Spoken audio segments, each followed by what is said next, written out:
Hello，大家好，我是蓝猫。咱们今天开箱的是又是一个小东西，小米的无线充电宝。那这个也算是一个新品了啊，小米无线充电宝30瓦，是一个1万毫安的。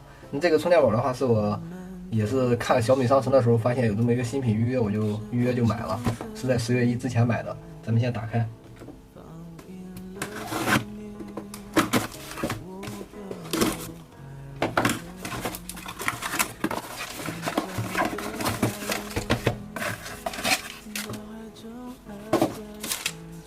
价格的话是199啊，它是一个有点意思的这么一个小东西，小米无线充电宝啊，30瓦，1万毫安。如果没记错的话，我之前是买过一个这样的一个无线充电宝，是一个个头挺大的、挺厚重的。我们先打开看一下。行嘞，这里面的东西大概就是这么2个部分吧。第一个是一个移动电源，也就是咱们普通用的这个充电宝。但这个充电宝这个地方可以看到，它有一个无线充电的一个标识。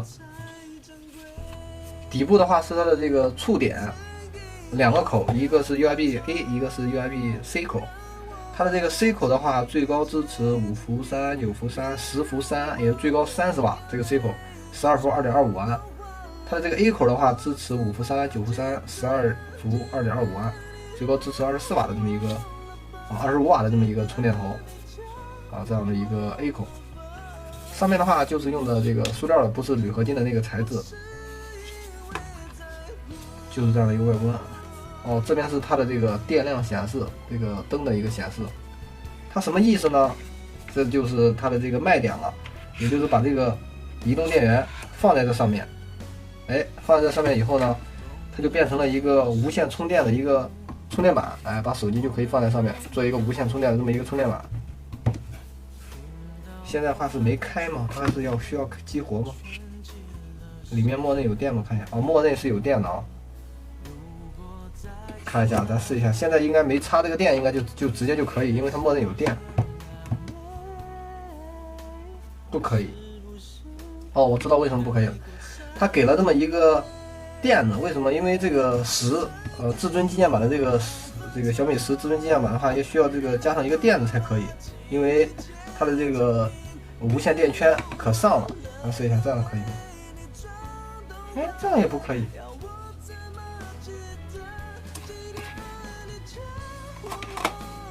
我们再看一下。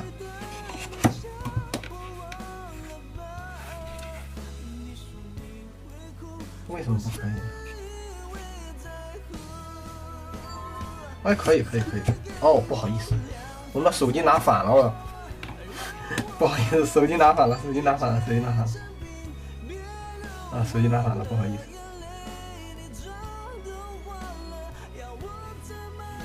好，可以啊，咱们再试一下，加上这个垫子以后就可以给小米10至尊纪念版充了。看到了。这是我的问题给你拿反了，所以说不能充像苹果手机可能加上那个垫子就不行。加上垫子也可以加上垫也可以，拿掉垫子，拿掉垫子也可以，拿掉垫子和不拿垫子都可以。拿不拿垫子都可以啊。现在充了电了。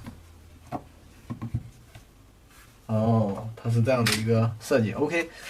这个东西的设计点呢，我当时就在想，应该是他们的这个小米的这个产品经理呢，得到了这么一个要求，就是再想办法，对吧？看看还有没有什么花样，因为他家用这个当音响也设计过了，他们就想，移动电源也已经有这个无线充了，那样的话就弄到一起，平时在家的话就当个无线充电板，走的时候直接把它拎走就可以了。它是触点式的，是个触点，直接就给它充满了。给它充的话，同时这个输出18瓦的就可以。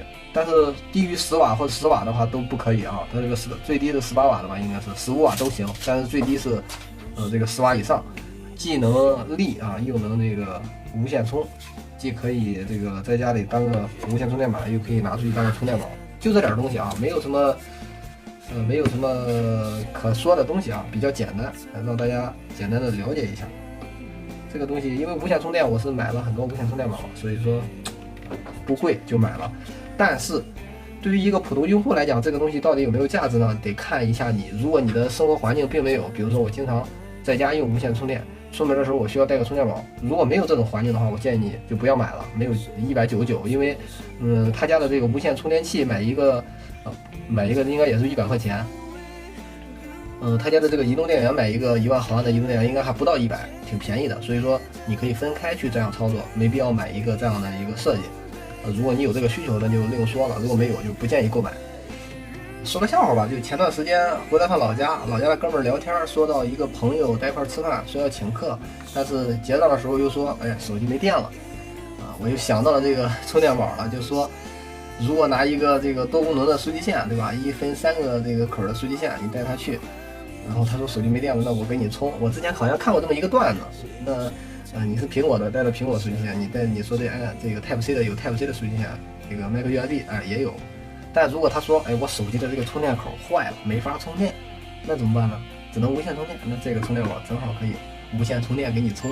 所以说我当时想到还觉得挺搞笑，因为当时买了，但事实上生活中这样的人很少，就当一个笑话给大家说一下。行，咱们今天这个开箱又是一个偷懒的开箱这个东西也说了，如果有需求可以买，如果没需求不建议购买，别浪费这钱，好吧？咱们今天的开箱就到这儿，下期再见，拜拜。你转身